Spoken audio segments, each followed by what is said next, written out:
যুবদলের দেশে বিদেশে আমাদের যত নেতাকর্মী আছেন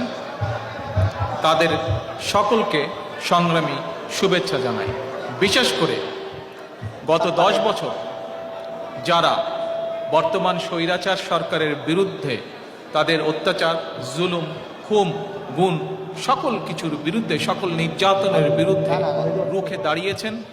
দাঁড়িয়ে আছেন, তাদের প্রতি রইল আমার আন্তরিক শুভেচ্ছা। একই সঙ্গে আমি স্মরণ করতে চাই আমার যুব দলের সেই সকল নেতাকর্মীকে যারা বিভিন্ন সময়, বিশেষ করে বর্তমান স্বৈরাচারের গত 10 বছর ধরে বর্তমান স্বৈরাচারের বিরুদ্ধে আন্দোলনের সময় শহীদ হয়েছেন, যারা নির্যাতিত হয়েছেন, পঙ্গুত্ব বরণ করেছেন,